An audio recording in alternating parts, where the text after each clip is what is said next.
are constantly evaluating where we're at with e-learning, what are the supports that our students need, that's at the teacher level, what are the supports that our teacher needs, that's at the admin level, what are the supports that our family needs, that's everybody's level. And so it's an ongoing conversation. Some are formal, some are informal. So the challenges that we have faced, we've been able to overcome because of that team effort.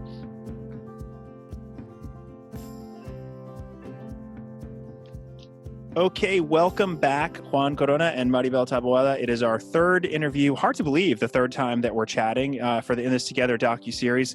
We've been doing this now for about a month and a half, and happy to check back in with you and see how things are going in District 89, just outside of Chicago. So I wanted to start briefly by talking about sort of how things are going on the ground. I'm trying to ask different people this question because we are, as I look at the news and everything, there is kind of an uptick in virus. It seems like it's semi under control, but just wanted to ask you if things are still kind of level there. Last time we talked, things were going well. It wasn't, a huge issue. Are things still okay there, or is there a change since last time? So as far as, the percentage of community members or the percentage of the percentage of COVID cases in our 3 communities, it has gone down. Great. So that's a huge success for us as, a community. And again, the number of students that have been impacted and reported to us are minimal. So that's also another cause for celebration. As far as our e-learning plan, it's only getting better because the teachers are way more comfortable with using the technology, using the virtual setting. And of course, now we have a strong system of support for technology. Kudos to all our school administrators who have become technology experts, because they're the schools are still open, so parents are bringing in their devices. But things are, both from the COVID-19 side, where we're seeing a lower decrease of COVID cases in Maywood, Melrose Park, and Broadview. So we are hoping to have less than 5% so that we can start bringing some of our at-risk students back to in-person instruction. Possibly, of course, our younger students, preschool, kindergarten, and first grade. So those are the conversations that we are currently having as a cabinet team. Great. Well, good news on both fronts. And I'm not going to talk any more about COVID numbers. I just wanted to get a baseline from you. But what great news that things are going down. And hopefully we'll get to that threshold soon so that you can begin bringing those younger and perhaps more vulnerable students in, vulnerable in terms of learning loss, not in terms of risk for the virus. So I want to dive into, we're going to talk more about what you mentioned with virtual learning and remote learning and hybrid learning and everything that goes on with it. And let's actually talk about that as we get started here. Have there been any changes in regards to your remote status? I know that you just mentioned, Maribel, that at some point you're hoping to bring some students back. But Juan, particularly as it pertains to ELs, is it kind of status quo there, remote all the way, or are you planning to make any changes soon? Well, we're looking at different factors. Our superintendent has been very involved with looking at data, looking at our communities, and just taking a lot of things into account before any changes or anything is decided. But I will tell you that when I've had parents come in for screening, we've had a lot of great participation. We practice social distancing, and I know I mentioned it before, but during our screening, our students are wearing their mask, and this is from K through the upper grade. So I'm always impressed to see the little guys wearing their masks and really involved while we do that screener. And for our older students, they bring their own device. So things have been, on the up and up with that. And I'm glad to see that. I know it's a small participation, but we're observing all the social distancing guidelines. And for the most part, we get all the parents coming in. Yeah, that's great. And, you did talk about that last time, and it's no small feat. I mean, I thought about that a lot when my youngest is in 3rd grade, about going back to school, which he is going back, is the only one of my children that's going back. But what's it going to be like wearing a mask all day? Is he going to wear his mask? Are other students going to wear masks? And it really hasn't been an issue, which goes to show, and then we'll talk a little bit more about resiliency later, I think, but the resiliency of our students to be able to just live in a completely different world, night and day, and be able to do those things that are really kind of grown up things to do in a world that they're exposed to now. So that's really, really nice to hear. And the fact that things seem to be going well, and that you're sort of making plans to bring more students in is great as well. I know you've also been really, last time we talked a lot about the ability of your district to put devices in the hands of, I think is it every student at this point? And that was the plan originally, just to remind folks, was 3 years, and you did it in what, was it 3 months? 3 months. Yeah, I mean, I thought I was exaggerating, but I'm not. That's unbelievable. But we talked last time about one of the things, the challenges that came from that is, yes, now everybody has a device, but you were surprised by students and families' sort of lack of basic tech skills. We always think these students are digital natives; they're growing up in this world. Of course, they know how to use anything. Wondering if you've seen improvement in that, if both for the students and the families being able to use the technology for more academic and instructional purposes. And if not, how are you going about addressing making that better? And if so, how have they improved? So, no, absolutely. We've seen great improvement. So this is the end of our 5th week of school. So we're at a stage where we are now having one-to-one technology sessions with students and their family members, so that they're not constantly wasting or losing instructional time because they were booted out or they were clicking the wrong button and accidentally logged off. And so that started this week. As we mentioned before, like the how-to documents has really helped us. In addition to that, we already had our open house. So, typically our average for open house in person, runs between 70 and 80%. So we did see a little decrease. And again, that's across the district, and we have close to 5,000 students in 3 different communities. So our average of in person is, again, between 70 and 80. Some schools are like at 95%, but then others are lower. So the average is between that range. With our virtual open house, we had a little bit over 60%. So it was still more than half. So if you think about the number of families that we do serve, we were able to connect with the majority of our families. In addition to the open house, we also had Title I parent meetings that was led by a reading specialist. We are happy to share that we started our MTSS process last week, so in our 4th week of school. Now, is it the same MTSS process that we had in person? Absolutely not. The groups are sometimes a little larger than we have in person, but however, we're starting it.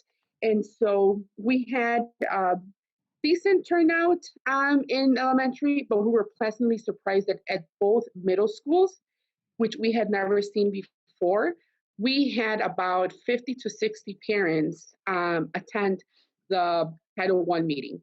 And when we have that in person, it's literally like 10 or 12.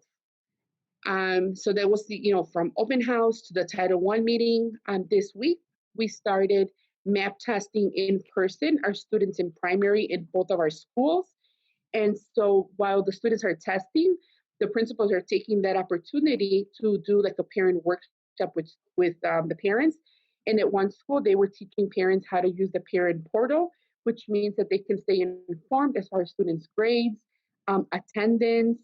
They were also teaching them, and we're a little bit past that, basic technology skills. Now we were teaching them, when your child gets logged off, this is the way that you can support them to log them back on, instead of sending an email to the teacher and then the teacher can respond right away. So we're definitely making progress in that area. Map testing is going to continue till October 7th. So every school has planned, we have 9 schools.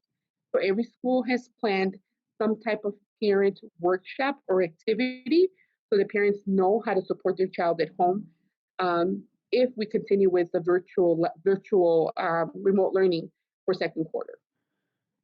That's great. So it sounds like like a lot of districts are doing, and really ingeniously, is that you are combining testing that you have to do and that you need to do to sort of assess students. So we'll get into assessment in just a bit, particularly EL assessing, but you're combining that with giving parents the opportunity to come in and learn a little bit more about how to use the technology and everything else. And I'd love for you to just describe a little bit more, Maribel, and then I'm going to go to Juan and see what you think from the EL perspective in particular. But the one-to-one tech sessions that you alluded to, what are those? That sounds amazing. What are those? Could you explain those to us? So, we have 2 ways of taking attendance. One is for compliance. So we enter attendance based on ISBE guidance, which basically says, student gets marked present unless the parent calls them in sick. But in our district, we're also tracking the attendance of the virtual lessons by content. So we are departmentalized in some cases starting in third grade, in all cases starting from fourth through eighth grade.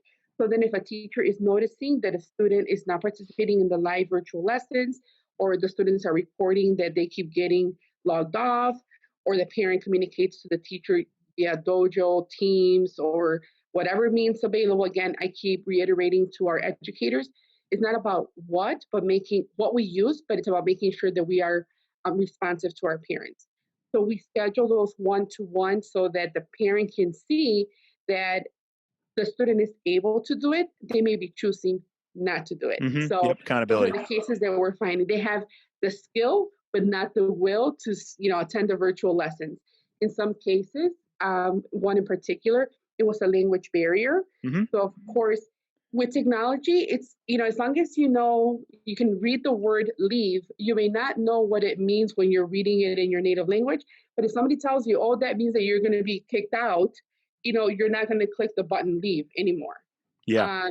So it's like those little things that before we used to take for granted, because our screen is not bilingual. Our screen is monolingual. So parents need to know that the red button is going to kick their students out Sure. of the virtual lesson.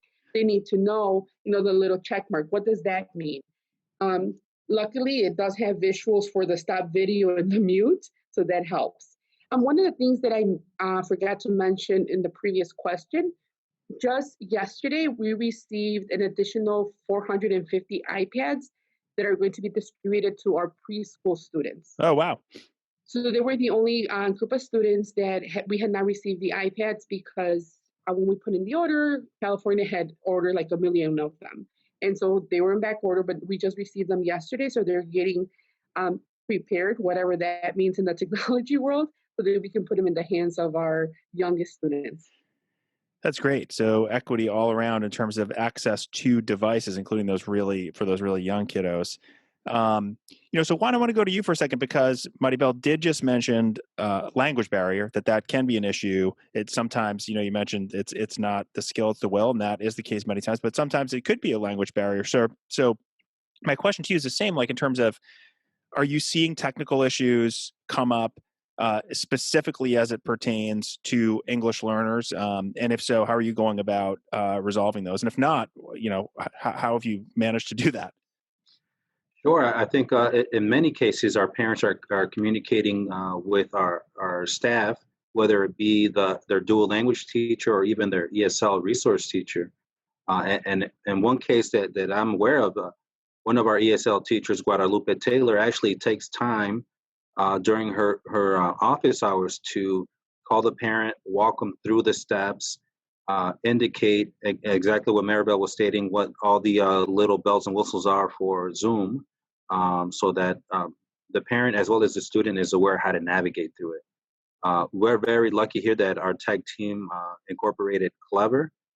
So it's a matter of logging into Clever and then opening that platform and having access to all the different resources that we have. Yep. So Ms. Taylor does a great job with that. And I've gotten a couple calls from parents saying that she has helped them out and how to log in. And we have from the beginning when we were distributing our devices, we had many parents that were coming back, and I had to create a separate line to kind of walk them through the process. But like we said, they have the will. They want to learn to better support their students at home. Yeah, I'm really glad you mentioned that because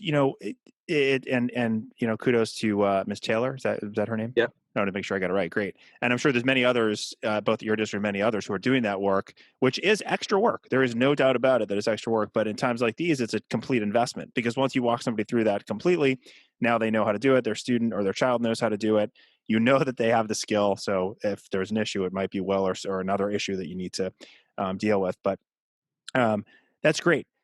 And so like that, so we've talked a lot about the technology piece. You've got into testing a little bit and really the idea of using both of those sort of interactions with parents and students as a way to begin or to continue building or nurturing relationships, which we've talked a lot about in the first 2 episodes, and which is, I know, something that you all take very seriously, and rightly so. And so I know that focusing on building relationships and social emotional learning is extremely important. It spirals throughout the year. It's never going to end. It's always something that we're working on. But I'm curious in terms of now thinking about instruction and thinking about where these students are, given all of the disruptions that they had starting in March. Where are you in terms of assessing specifically where your English learners are at this point with language development? And Juan, I'll have you kick that question off. I know Maribel talked a little about map testing, but I'd love to look at it from an EL lens. Sure, and going off of that MAP assessment, we do give our students in the dual language program the Spanish MAP. So I'm very curious and ready to look at that data. We obviously use that data. We know it's one data point for us, but it's definitely an indicator of where our students are and what they need. For the most part, our dual language teachers are on top of it. They're constantly bombarding me with emails, or our bilingual instructional coach. So another shout out to Barbara Palomo, who fields a lot of those questions. We're in it together, and I love that my staff is always looking at what can I do, what resources do we have, and not only coming to me but to the team. So that's great to see. But like I said, it's right now it's a matter of waiting for the MAP data in Spanish to see where the students are, and then creating a plan to address the needs.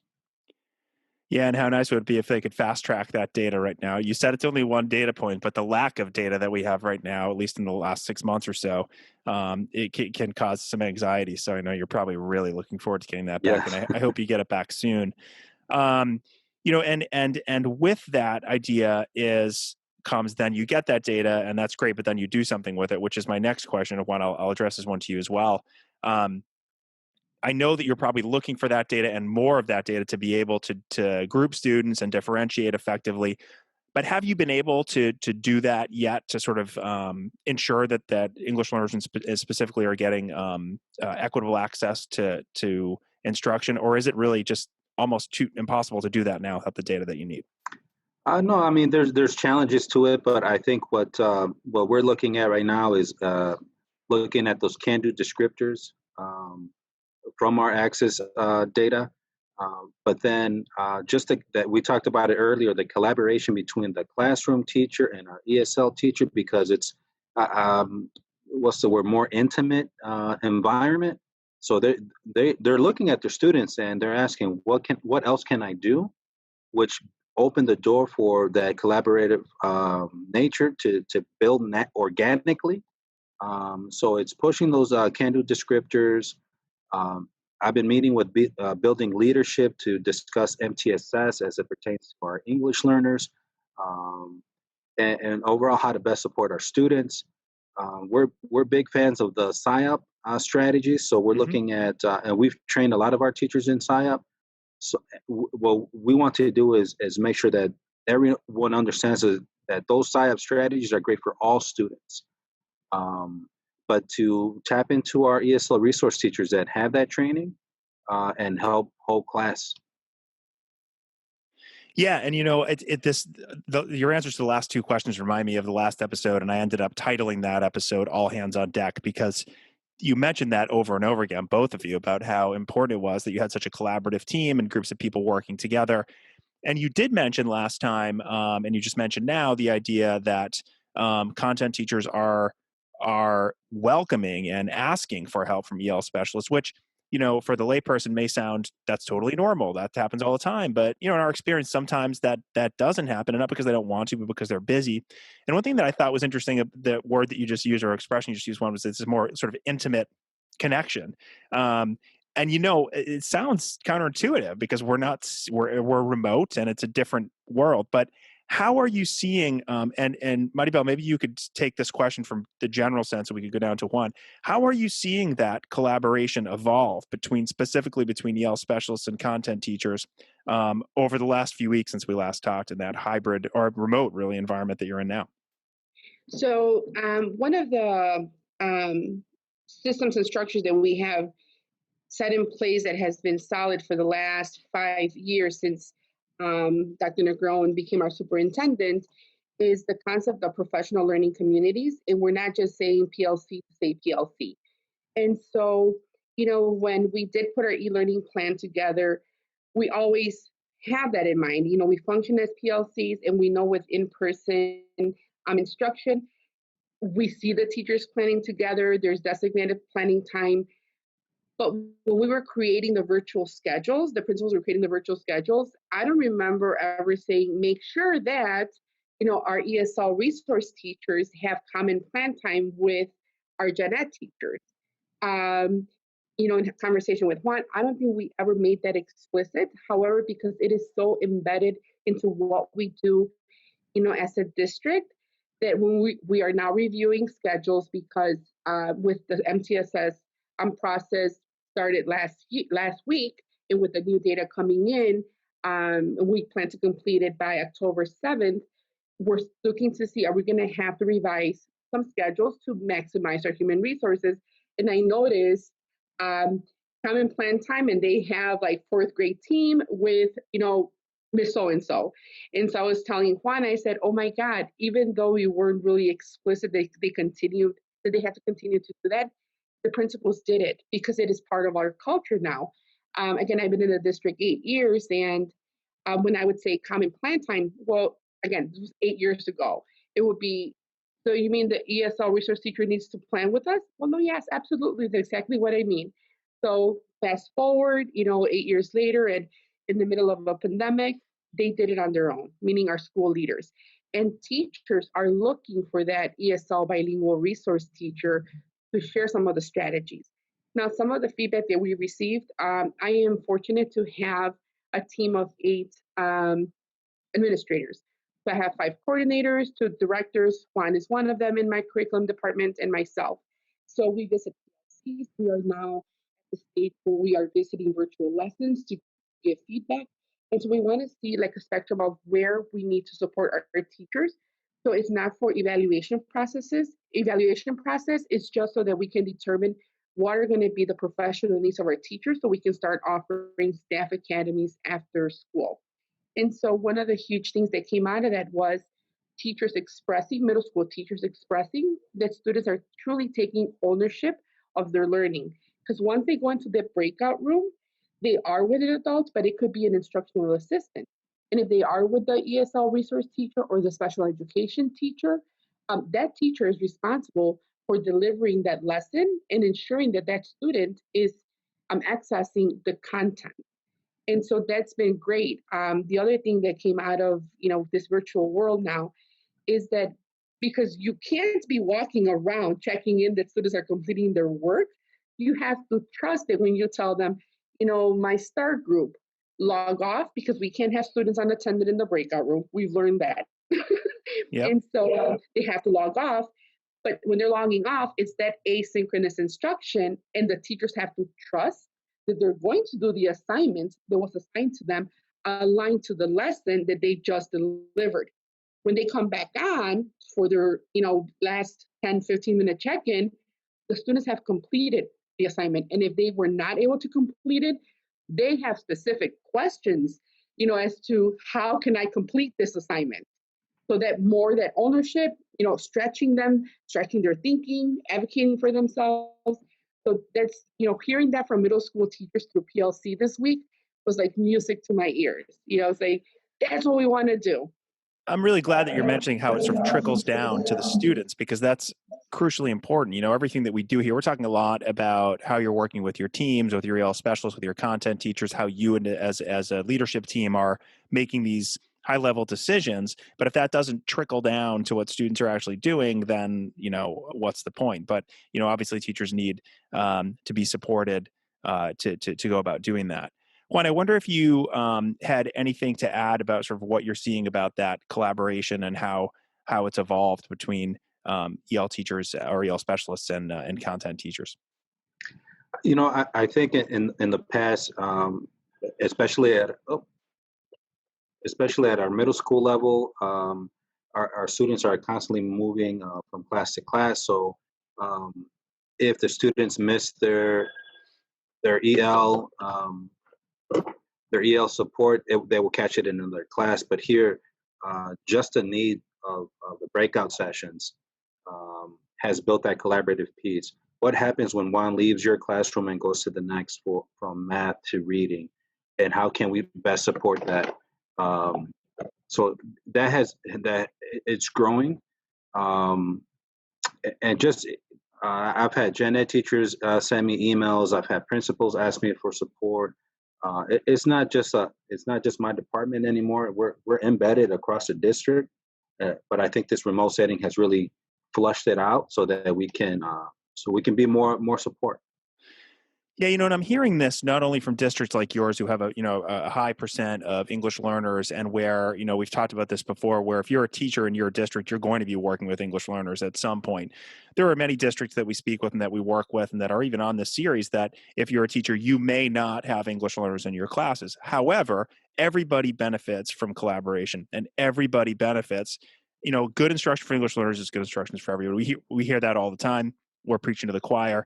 But what's great is that many schools that have a lower percentage of English learners but do have EL specialists and that are collaborating with their content teachers, whether or not those content teachers are working with English learners now, they are learning new strategies that can help differentiate for all of their students. And just as importantly, they're now prepared to work with English learners when, not if, but when they end up working with them, and then when they have the pleasure of being able to work with those students, looking at it from an asset-based lens.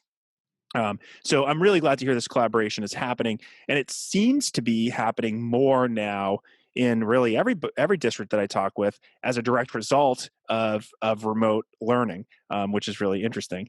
Which brings me to my next question, which I have a feeling that I know the answer to, even though the answer may seem strange to some people. I'm not going to give it away. I'm going to ask, and Maribel, I'll ask you, what are the sort of new challenges or the biggest new challenge that you're facing right now that you're anticipating, and how are you going to go about overcoming them? We'll see if I'm right about the answer. Well, quarter one ends October 27th.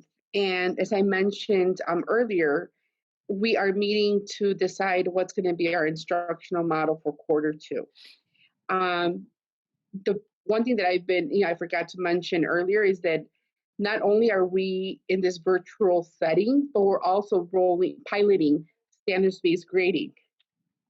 So one of the challenges that I anticipate is parents may not really understand what a level 1, 2, 3, and 4. Again, we're piloting with 4th grade across the district. And although it's only one grade level, it's still 20 plus teachers, which means there's, hundreds of students that are going to receive a standards-based grading report card this year. So we have a parent meeting on Monday. So that's one of the challenges.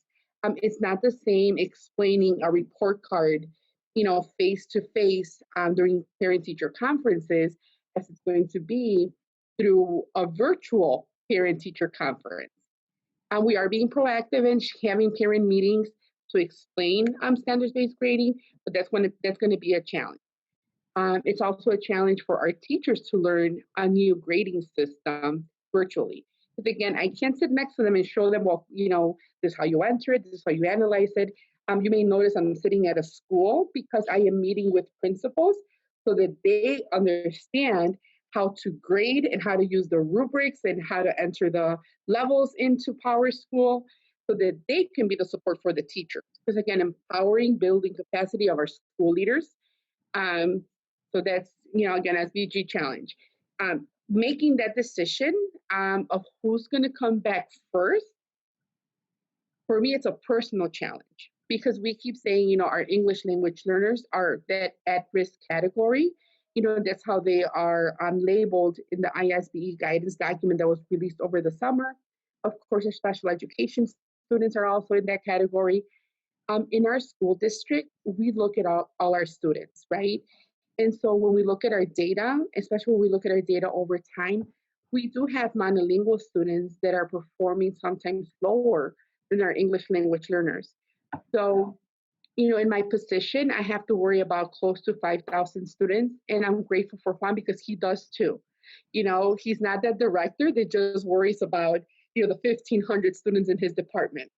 And so we're constantly having that conversation. You just said, Steve, good strategies are good strategies. And so how can we take what we do for our ELs, and we're seeing success to our students that are monolingual, but still having academic struggles because of low income, whatever the case might be. So that's going to be our challenge, identifying the right group of students, because they all have needs, whether they're SEL or academic, and who are we going to bring back first and how. We have the blended model. Anything on paper looks great, but the execution of a plan goes back to that team effort that we continue to speak about.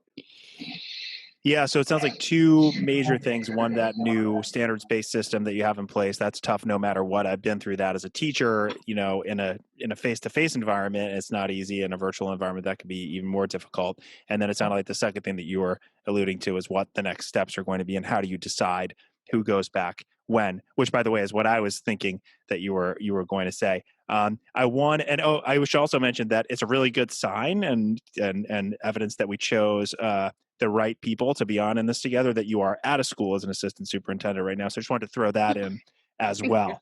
It's always never good when they're only in their offices. When we can see someone in a school, it's evidence that these people are out in schools, despite all of their busy schedules and the other things they have to do. So thanks for that.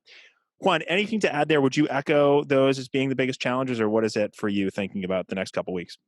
Yes, and around our area, there are schools that are that operated in a hybrid, and so it's not a question of when we come back; it's how do we come back. And like Maribel just said, we do have that hybrid plan.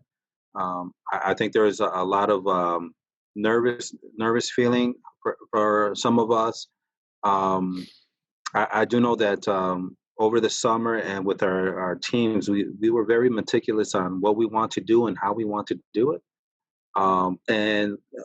Obviously, again, Maribel said we have a plan, and we don't want to jump the gun, so to speak, as to hurry our community back into our schools, only to having to shut down again. So it's just a waiting period right now, and I think how we laid out our remote plan and the support that we're giving SEL, our resources, our devices. And we just heard from our tech director that we are installing our Wi-Fi. I forget what he called it. More access points, additional access points, so that our community members our students that have district-owned devices can log into our network. Oh, great. Yeah, so that's something that we're putting things in place. So whether we come in or not, we're prepared. But I'll admit what I was going to how I thought you were going to respond was, my biggest challenge is what happens when we come back, which I think is like the most. You're kind of getting to that a little bit, but it's the most ironic thing because it's what everybody wants. But now, I mean, correct me if I'm wrong, but there's a certain, and it's actually a really good thing. There's a certain level of comfort now with like, okay, we've been through this, we know how to do it, we're working really hard to make it happen, and it will be almost in some ways. Certainly when it comes to just anxiety about the virus and everything else, but even in other ways, a little uncomfortable to go back to school after doing this way. And I think that's kind of a good sign, because where there's discomfort, that means that you got comfortable with something else in a very short period of time. So it's just been a really interesting dichotomy that I've noticed. I don't even know if that's a dichotomy. I may have used the wrong word, but you know what I mean. Okay, anything, I want to wrap it up here, but I'm curious if, I asked this question last time, and I just think it's an interesting question to ask. We haven't talked in a few weeks. What has been the biggest surprise for both of you over the last couple of weeks? Last time you said, I think Juan, you actually mentioned that it was the ability of students to actually wear the masks and like work in an orderly fashion. That was a huge surprise for you. Maribel, I think you mentioned that you were able to disperse all that technology in such a short period of time. A few weeks have gone by. What's the surprise now? For me, it's just been resiliency across the board, whether it be with our students, our parents, or our teachers. Is if they come across an obstacle, they are looking for solutions to either get access to resources or ask important questions to get the support that they need. It's just being resilient. They're not waiting like, oh, nobody told me to, I didn't know we could do that. They're actively looking for ways to get support. And in the process, helping us bring those resources or bring to light, like, oh, we need to adjust that, or we need to accommodate in a different way. But our parents have been very vocal in the things that they want, which brought us to having our hotspots. The staff always looking for resources, and then our students having the device, many for the first time, and with support from their teachers, learning how to navigate, and it's becoming a routine. But it's because they've become building that resiliency.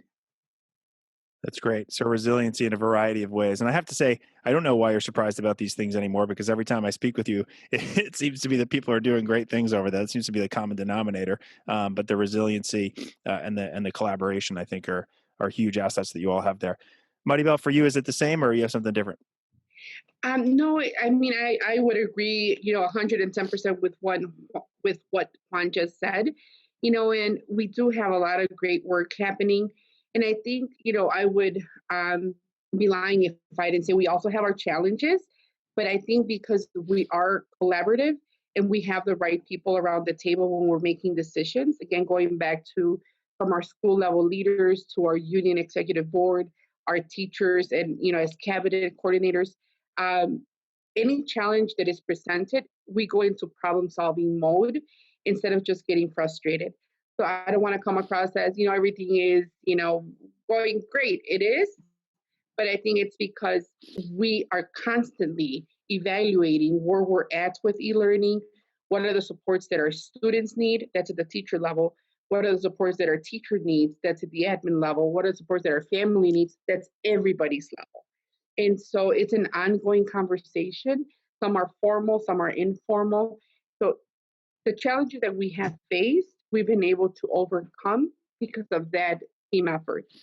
And there's some things like the hotspots. We ordered them 4 weeks ago. We haven't received them. The iPads, they're out of our control. But instead of, just being upset about it, it's communicating, well, we haven't received them, parents, but they are coming, hopefully in a few days, and we'll distribute them as soon as they're available, instead of just leaving them out there with no communication. So that ongoing communication is key. Great. Well, it sounds like things are going well, and you mentioned that nothing's perfect, obviously, but you have to kind of be able to roll with it at this point. Anything coming up the next couple of weeks in terms of either professional development or what you're looking to do moving forward that we can talk about before we wrap it up?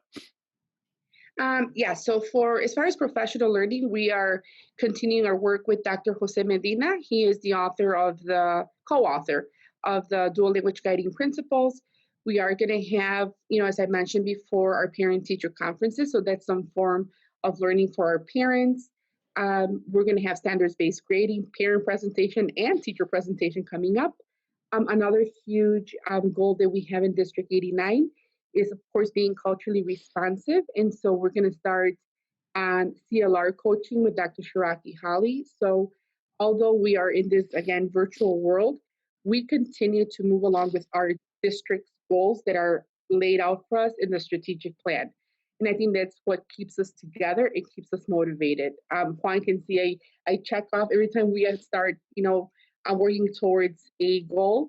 Like I check it off, I date it, and then, I kind of track the progression of that because that's how we are able to continue to grow as educators collectively.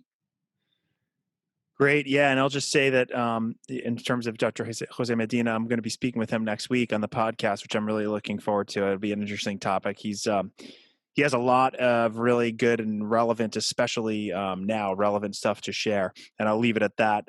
People can learn more about him if you want to. And I look forward to that conversation that I'm having with him next week. And it's great that he's giving you some PD.